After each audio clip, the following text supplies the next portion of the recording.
Hey, we're live. Thanks for joining me, or thanks for watching. So, I wanted to make a small announcement and give a little bit of background. I have recently launched a coaching business, and I wanted to provide a little bit of a brief story of what led me to this point. And my story began with a wonderful career in a corporate setting and having a great job, great company, great people, and everything was wonderful. But I was making a trade-off at some point in between my personal aspirations for my personal life as compared to what I was doing on my professional side.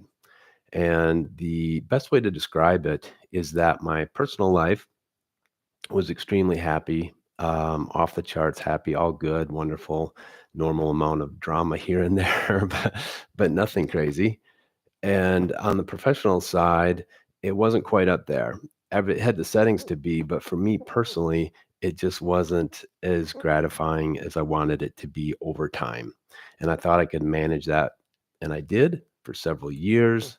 But over time, that gap in between where the personal life was up here and the professional life was maybe a little bit down there, it started to be a little bit of a negative draw and showed up for me in different ways, and always kind of left me wondering what else could I be doing.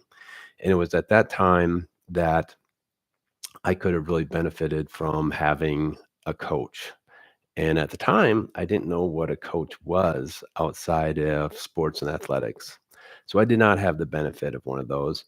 And I look back on a certain stretch of that time with some regret because gosh, what could have changed? What might have been different had I made even just a small change 10 or 15 years ago?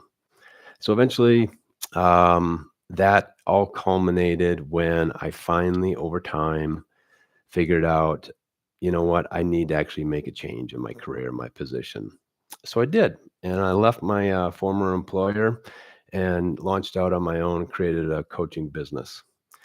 And that's my story. And that has led me to be able to be in a position where I help other people who are maybe struggling with those same questions and doubts. And so that helps me to work with leaders specifically in order to help them get to a point where they don't look back on their life and say, gosh, I wonder what, and gosh, I have some regret. So that's my story heading into my coaching business, and I hope it resonates with some of you. Maybe it does. And before I leave, I do want to point out that this week I'll be holding a complimentary live event, talking in some of those topics that I touched on here, and that is the idea of regret and trying to avoid it, mitigate it altogether. So look for that announcement coming up soon, and appreciate you paying attention to this point. See ya.